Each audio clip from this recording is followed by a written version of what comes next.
अस्सलाम वालेकुम, मैं जमील फारूकी हूं। आप मेरा ऑफिशियल यूट्यूब चैनल देखें। आज अप्रैल 2026 की 4 तारीख है, हफ्ते का दिन है जिस वक्त वीडियो रिकॉर्ड हो रही है। पाकिस्तानी वक्त के मुताबिक शाम के 5 बज चुके हैं।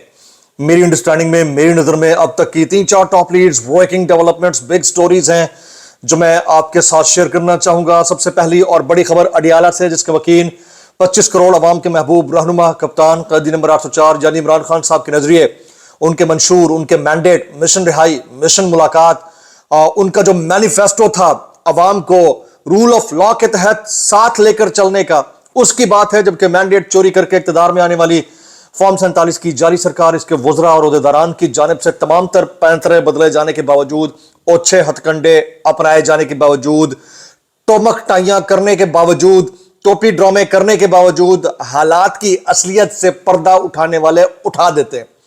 एक अदद सीनियर जज ने धमाका कर डाला है। 26वीं 27वीं आईनी तरमीम और जो फिर मुजव्वजा 28वीं आईनी तरमीम है, इससे मुताल्लिक खुलकर बोले, कमाल ही कर डाला है। मैं कहता हूं कमेंडेबल उसकी डिटेल्स, क्योंकि ये निजाम इंसाफ के ऊपर अगर अदम एतमाद खुद उसका हिस्सा रहने वाले लोग कर रहे हैं तो पीछे आम लोगों के लिए बचा क्या है, इसकी डिटेल्स क्या रहेंगी वो मैंने आपके साथ शेयर करनी है। इसके अलावा तर्जमान दफ्तर खारजा ने थोड़ी देर पहले सोशल मीडिया के ऊपर होने वाली उनकी नजर में जो कयास आराइयां हैं कि पाकिस्तान अमेरिका और ईरान के दरमियान सालिसी करा रहा है, उसके ऊपर वजाहत दी है और उन खबरों को मनगढ़ंत और झूठ करार दिया है।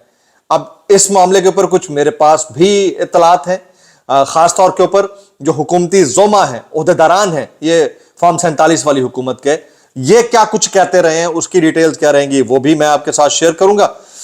इसके अलावा हाल ही में कुछ अरसा पहले जो टैक्स की मद में छूट दी गई है, उसके हवाले से भी कुछ स्टोरी आ रही है। CNN, अल जजीरा की कुछ रिपोर्ट्स हैं, कुछ वायरल ट्वीट्स, वायरल बयानात। इसलिए गुजारिश है आपने वीडियो को शुरू से आखिर तक देखना है। एक और गुजारिश, अगर आपने चैनल नहीं किया अभी तक सब्सक्राइब जरूर सब्सक्राइब कर लीजिएगा। बेल आइकन यानी घंटा या घंटी अपने अंगूठे उंगली या साथ रखे डंडे से दबा सकते हैं। इसके अलावा व्हाट्सएप चैनल का लिंक हर वीडियो डिस्क्रिप्शन के अंदर मौजूद होता है, जाएंगे उसको क्लिक करके ज्वाइन कर लेंगे। आपका और हमारा राब्ता बेहतरीन तरीके से हो सकता है। एहतजाज करना चाहें, सिक्का राजुल वक्त तरीका एक ही है, आप सबको पता है। आपने कमेंट सेक्शन में वो एहतजाज करके अपने दिल की भड़ास जरूर निकाल देनी है और कोई रास्ता नहीं है। अनाउंसमेंट कल शाम और आज सुबह की तरह फिर मैं करने लगा हूं। व्लॉग्स के टाइमिंग चेंज हो चुके हैं। पहला व्लॉग पाकिस्तानी वक्त के मुताबिक जमील फारूकी ऑफिशियल के ऊपर आप 1:30 बजे से 2 बजे के दरमियान अपलोड होकर देख सकते हैं, पब्लिश हो जाएगा। दूसरा 5 से 5:30 के दरमियान। तीसरा रात 8:30 से 9:30 के दरमियान किसी भी वक्त अपलोड होगा। तो ये 3 व्लॉग्स की टाइमिंग जब अपडेट हो चुकी हैं, ये आपने जरूर मलहूज रखना है। Top story of the day, justice Mansoor Ali Shah, senior जज रिमेन्स ऑलवेज अ जज वेदर ही रिटायर्स और नॉट, याद रखिएगा। इसी तरह से एंकर रहता है, चाहे वो यूट्यूब पर बैठकर करता है या टीवी स्क्रीन पर। उसके साथ एक जर्नलिस्ट के साथ लग गया तो जर्नलिस्ट है, ताहयात जर्नलिस्ट है। इसी तरह और बहुत सारे इदारों के लोग हैं भाई, उनके तो हम नाम ही नहीं ले सकते, वो भी ताहयात होते हैं। तो आज जो है सुप्रीम कोर्ट के साबिक जज, ये चीफ जस्टिस के नॉमिनी थे, बहुत सीनियर जज जनाब justice Mansoor Ali Shah, he was on fire. उन्होंने एक इंतहाई अहम कॉन्फ्रेंस थी, उसमें सवालात जवाबात का सेशन अटेंड किया। उन्होंने कहा कि जरा गौर से सुनिएगा, बड़े गौर तरफ जुमले हैं।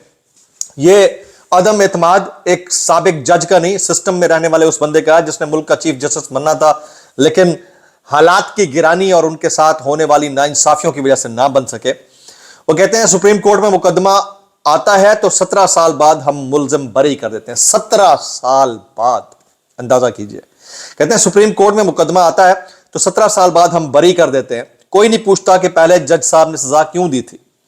17 साल में उसकी फैमिली किस हाल तक जा पहुंची, उसने खर्चा कैसे बर्दाश्त किया होगा, हुआ क्या होगा उस मुल्जिम के साथ। मुल्जिम के 17 साल का हिसाब कौन देता है या कौन देगा, किसी खूह खाते में नहीं है जी, कोई नहीं पता। वो कहते हैं अदालती सिस्टम में बड़ी खराबियां हैं। फिर उन्होंने जो सबसे इंपॉर्टेंट बात की, मेरी नजर में ये धमाका है, ये न्यूक्लियर बॉम्ब है, ये बम शेल है, फिर भी पाकिस्तान में रहे हैं, उन्होंने तबाही फेर के रख दिया। वो कहते हैं 26वीं और 27वीं आईनी तरमीम को मैं नहीं मानता। क्या बात, कमाल ही हो गया, कमाल ही हो गया। एक ऐसा शख्स जिसको अभी he is on the waiting list कि उनको पेंशन और ग्रेजुएटी और मराहत मिलेंगी, कुछ मिली हैं, कुछ नहीं मिली हैं। वो कहते हैं पहले 26वीं और 27वीं तरमीम को ठीक करना होगा, फिर कुछ हो सकता है, वरना यह निजाम ऐसा ही रहेगा। यह दबरदूस हो चुका है, यह निजाम तबाह बर्बाद हो चुका है। फिर आगे क्या कहते हैं, एडीआर कॉन्फ्रेंस से खिताब करते हुए उन्होंने कहा कि अदालत को छोड़े, गौर तलब है ये गुफ्तगू, कहते हैं अदालत को छोड़ें, अदालत को भूल जाएं, अदालत को छोड़ें, अदालत को भूल जाएं, अदालतों की जरूरत बहुत कम जगहों पर आनी चाहिए और आती है, मसालिहत के जरिए मामलात को हल करें। यह अंदाजा हो गया है ना कि निज़ाम आदल और इंसाफ से आपको कुछ नहीं मिलना, मसालिहत करें, पंचायत में बैठे, घरेलू मामलात घर के अंदर हल करें, बात उनकी बेहतर है। मेरा पैगाम यही है कि लीगल सिस्टम को तब्दील करें, ये ऐसे नहीं चल सकता जैसे चल रहा है। लड़ाई झगड़ा खत्म करें, रिश्ते मजबूत करें, डायलॉग करें, लोगों को इकट्ठा करें, इन्हें तोड़े मत, और 26वीं और 27वीं आईनी तरमीम को ठीक करें। खुलकर बात की है उन्होंने, कमाल ही कर दिया। मैं कहता हूं ये न्यूक्लियर बम है जी जो जस्टिस मंसूर अली शाह साहब ने कर दिया, और रिटायर हाल ही में हुए ये, और जस्टिस अतहर मिन्नल्लाह साहब भी खुलकर बोल रहे हैं, मंसूर अली शाह साहब भी खुलकर बोल रहे हैं। तो सिस्टम के अंदर रहते हुए भी बोलते रहे, इसमें कोई शक नहीं, सिस्टम के बाहर रहते हुए भी बोलते रहे, कमाल ही हो गया। आगे चलते हैं जी, आज के दिन की एक और बड़ी स्टोरी है, जरा पहले स्टोरी सुन लीजिएगा, स्टोरी सुन लीजिएगा। ये तर्जमान दफ्तर खारजा है जनाब, आप फरमाते हैं कि ताहिर अंद्राबी साहब, ये आप फरमाते हैं कि दफ्तर खारजा ने ईरान अमेरिका के दरमियान सालसी से मुताल्लिक खबरों को मन घड़त और बेबुनियाद करार दे दिया और कहा कि वजारत खारजा में होने वाली ब्रीफिंग को गलत अंदाज में पेश किया गया। पहले ये सुन लें, फिर आगे चलकर मैं आपको बताता हूं। यानी ये कहना ये चाह रहे हैं, तर्जमान दफ्तर खारजा ताहिर अंद्राबी साहब कहना ये चाह रहे हैं कि पाकिस्तान ईरान और अमेरिका के दरमियान सालिसी की कोई कोशिश नहीं कर रहा था। ये झूठ और गलत खबरें जो सोशल मीडिया के ऊपर या मीडिया के ऊपर फैलाई गई। वो कहते हैं तफसीलात के मुताबिक तर्जमान दफ्तर खारजा ताहिर अंद्राबी ने मीडिया और सोशल मीडिया पर गर्दिश करने वाली इन खबरों की सख्ती से तरदीद कर दी, जिसमें दावा किया गया था कि पाकिस्तान अमेरिका और ईरान के दरमियान सालिसी की कोशिशें कर रहा है। तर्जमान दफ्तर खारजा ने अपने एक वजाती बयान में कहा कि वजारत खारजा ने खित्ते में कशीदगी और पाकिस्तान की मुबैना सालिसी से मुतालिक रिपोर्ट्स का नोटिस लिया और तमाम दावों को बेबुनियाद और मन घड़त करार दे दिया और इसे मुस्तरद कर दिया। ताहिर अंद्राबी का कहना था कि जुम्मे के रोज वजारत खारजा में होने वाली ब्रीफिंग को गलत रंग देकर पेश किया गया। उन्होंने वाजे किया कि मीडिया रिपोर्ट्स में ऐसे अमूर का हवाला दिया गया जो ब्रीफिंग के दौरान ना तो जेर बहस आए और ना ही उनकी तरफ कोई इशारा किया गया। तर्जुमान ने मजीद कहा कि खित्ते की मौजूदा सूरत हाल इंतहाई हसास है, ऐसे में सफारतकारी में राजदारी और जिम्मेदारी का मुजाहरा करना नागुज़ीर है। अंडरलाइंड, इसको भी जरा नोट कीजिएगा, आगे चलकर बात करता हूं। मुबैना सरकारी ज़राए से मंसूब बातें हकीकत के बरक्स हैं। दफ्तर खारजा ने तमाम मीडिया प्लेटफॉर्म और सोशल मीडिया सार्फिन पर जोर दिया कि वो कयास आराइयों से गुरेज करें और मुकम्मल तहकीक के बाद खबर नशर करें। तर्जुमान ने हिदायत की कि दुरुस्त और बरवक्त मालूमात के लिए सिर्फ सरकारी बयानात और मीडिया रिलीज पर ही इन्हिसार किया जाए। सरकारी बयानात कौन देता है जी? सरकार। सरकार के वज़रा टीवी पर बैठकर अगर सालिसी की कोशिशों के ऊपर बाकायदा ऑनर या प्राइड लें तो फिर साफी क्या करें?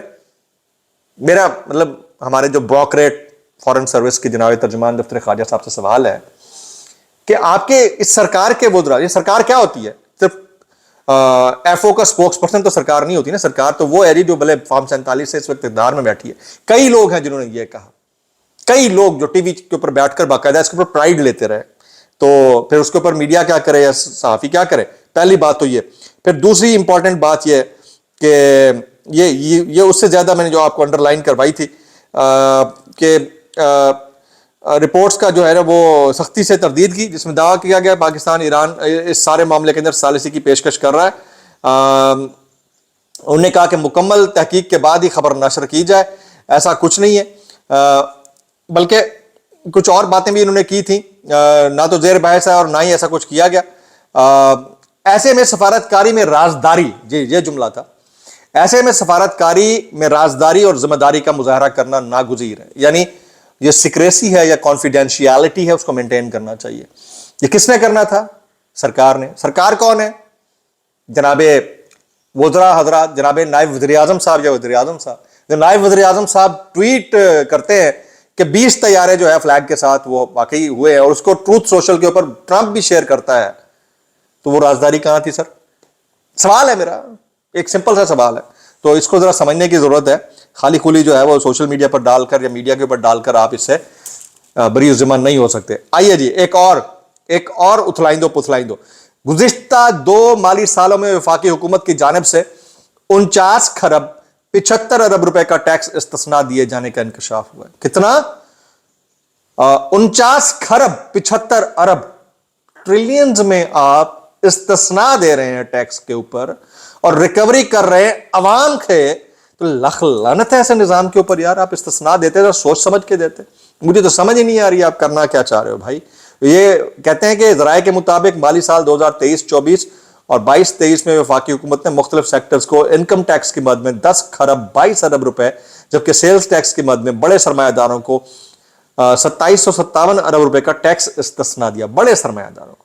پھر وہ انوائرمنٹ فرینڈلی سچویشن بنانے کے لیے تاکہ فائنینشیل انویسٹمنٹس آ سکیں, لیکن آپ نے اس ساری جو دھما چوکڑی تھی اس کا جو پلپ ہے وہ عوام کے جسم سے نکال دیا. یہ بہت افسوسناک ہے. تو یہ کچھ سٹوریز تھیں. ایک اور امپورٹنٹ چیز آ رہی ہے, وہ ہے کہ IMF demands Pakistan curtailing power subsidy in next budget, یعنی کہ جو یہ بجلی کے بلوں کے اوپر سبسڈی دے رکھی ہے وہ بھی ختم کرنے کے اوپر IMF نے ہم سے گزارش کی ہے, اور ہم نے اس کے اوپر اگری بھی کر دیا متضاد ذرائع کے مطابق. اب آ جاتے ہیں جی وال اسٹریٹ جرنل. یہ کہتے ہیں 3 مارچ کو ریاض میں امریکی سفارت خانے پر ایران کے 2 ڈرون انٹیلیجنس اہلکاروں کی زیر استعمال سمیت حساس جگہوں سے ٹکرائے اور عمارت کی کئی منزلیں آدھے دن تک آگ لگی رہی ہے. وال اسٹریٹ جرنل کلیم کر رہا ہے جناب. اچھا اب آ جاتے ہیں جی کچھ دوست یہ کہہ رہے ہیں کہ نون لیگ کے اوپر بڑا پریشر تھا کہ ان کے وزراء کہہ رہے ہیں کہ اگر اپنے حلقوں میں گئے تو ہمیں چھتر پڑیں گے, ہماری چمڑی ادھیڑ دی جائے گی. ایسا کچھ نہیں ہے. یہ بائی ڈیزائن انڈرسٹینڈنگ کے ساتھ میری ناقص رائے میں ہوا. ایک دم اتنی ساری پرائسز بڑھا کے پھر 80 روپے نیچے کر کے لوگوں کا غم و غصہ کم کر کے باجی کو خوش کرنے کی کوشش کی گئی ہے. باجی یعنی پبلک از باجی. باجی کو خوش کرنے کے لیے سودا لینے جاتی ہے نا, اسے ڈبل قیمت بتا کے پھر 10-20 روپے نیچے کر دیتے ہیں, وہ باجی ہے, یہ پبلک. ٹھیک ہے جی. وزارت توانائی نے بچت کے لیے 4 صوبوں سے مشاورت کا عمل تیز کر دیا ہے. ملک بھر میں بازار, مارکیٹس اور کمرشل زون رات 8 بجے بند کرنے کا فیصلہ کیا گیا جناب. یہ وزیر پیٹرولیم ہے علی پرویز ملک صاحب, وہ کہتے ہیں کہ ملک کی لیڈرشپ مارکیٹس جلد بند کرنے پر غور کر رہی ہے. واہ تہاڈی لیڈرشپ, سلام ٹھوکیے صبح دوپہر شام جناب. یہ ذرا عمر چیمہ صاحب کا کمنٹ چیک کیجئے. وہ کہتے ہیں وزیر اعظم سے گزارش ہے آئندہ بھی اسی طرح 150 کا اضافہ کر کے 100 واپس لے لیا کریں. عوام بھی خوش ہو جاتی ہے, ان کا غم و غصہ کام دکھا گیا ہے اور مسئلہ حکومت کا بھی حل ہو جاتا ہے. بڑے اچھے مشورے دے رہے ہیں. 1 2 3 5 روپے کے اوپر دھمالیں ڈالنے والوں, شرم سے ڈوب مرنے کا مقام ہے جناب. یہ نیو ٹی وی خبریں چلاتا رہا کہ نواز شریف نے پیٹرول کی قیمت کم کرنے میں کلیدی کردار ادا کیا. کردار ادا کیا ہوگا جی, بالکل کیا ہوگا. بلہانے میں کس کا کلیدی کردار تھا؟ بس ایسے میں سوال پوچھوں, میں اتنا کہنا چاہوں گا, کیسے کر لیتے ہو یار. کچھ وائرل بیانات اس ڈسکلیمر کے ساتھ. اگر آپ کو میری بات بری لگتی ہے تو معذرت, زیادہ بری لگتی ہے انتہائی معذرت, اور زیادہ بری لگتی ہے سانو کی کیسے کر لیتے ہو یار. یہ ارشاد بھٹی صاحب فرماتے ہیں پیٹرول ڈیزل کی قیمت بڑھانے سمیت ہمارا ہر اہم فیصلہ IMF کر رہا ہے.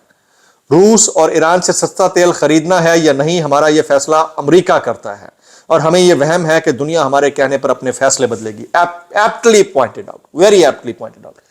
یاد رکھیے گا کہ جتنا بھی یہ جنگ کی وجہ سے, جنگ کا امپیکٹ تو پوری دنیا کے اوپر ہے نا. جب پوری دنیا کے اوپر جتنا ٹرانسلیٹ یا ٹرانسفر ہو رہا ہے وہ ہمارے اوپر اس سے زیادہ کیوں ہو رہا ہے. کہ الجزیرہ کہتا ہے کہ 77% انکریز ہے پیٹرولیم پرائسز میں, جو کہ انتہائی افسوسناک ہے. غربت کی لکیر میں پسے لوگ جو ہیں اس کے بعد چیخ اٹھے. لیکن یہ IMF کے کہنے پر زیادہ ہے. جنگ کا اثر جو ہے اس میں منیمل ہے. اگر اس کو اس طرح سے روکا جاتا تو 10,000 طریقے تھے, لیکن نہیں روکا گیا. بہرحال میں اتنا کہنا چاہوں گا, کیسے کر لیتے ہو یار. یہ حذیفہ رحمان صاحب فرماتے ہیں حکومت نے عوام پر اضافی بوجھ کیوں ڈالا. ہم نے اسی ماہ میں 3.6 ارب ڈالر مشرق وسطیٰ کے ایک ملک کے واپس کرنے ہیں, تو ظاہر ہے اسٹیٹ بینک کے ذخائر کم ہوں گے, تو ہم نے اس کو بھی مینٹین کرنا. تو جہاز بیچ دو نا یار, مسئلہ کیا ہے. جب 10 ارب روپے میں پوری کی پوری ایئر لائن بیچ سکتے ہو تو کچھ بھی کر لو, فرق کیا پڑتا ہے. تو عوام کی جیب سے کیسے مطلب یہ نکالنے کا اختیار تم لوگوں کو کس نے دیا. یہ ہرکارے وہ ہے جو پارٹ ٹائم میں صحافت کرتے ہیں اور فل ٹائم میں جا کر نوکری کرتے ہیں. میں اتنا کہنا چاہوں گا, کیسے کر لیتے ہو یار جناب. یہ صحافی فیض اللہ خان ہے, یہ کہتے ہیں کہ پیٹرول کی قیمت ابھی بھی وہی ہے جو حکومت چاہتی تھی, بس موت دکھا کر بخار پر راضی کیا گیا. Absolutely very right. انڈین ایک جرنلسٹ ہیں, پروفیسر ہیں اشوک ساون, وہ کہتے ہیں جو نقصان مودی نے 7 مئی 2025 کو برداشت کیا وہی ٹرمپ کو 3 اپریل 2026 کو کرنا پڑا. کئی طیارے مار گروائے. ایسا ہی ہوا ٹرمپ کے ساتھ, ایسا ہی ہوا. ایرانی صدر مسعود پزشکیان کہتے ہیں جس وقت میں امریکی عوام سے خطاب کر رہا تھا ہماری strategic council on foreign policy کے سربراہ کو ایک قاتلانہ حملے میں نشانہ بنایا گیا, جس کے نتیجے میں ان کی معصوم اہلیہ شہید ہو گئی. کسی کو یہ سمجھ نہیں آنی. آپ اب جو کرنا چاہیں کر لیں. اس سارے معاملے کے اوپر Imran, Riaz Khan, Ahmed Farhad, doctor Shahbaz Gill, many others are commenting. Mansoor Ali Khan بھی دعا میں یاد رکھے گا. اور آپ نے زیادہ کامنٹس کرنے ہیں کہ جو جسٹس منصور علی شاہ صاحب نے بولا ہے کتنا یہ عوام کے دلوں کی آواز ہے اور باقی جسٹس صاحبان کو کتنا بولنا چاہیے. السلام علیکم ورحمۃ اللہ وبرکاتہ.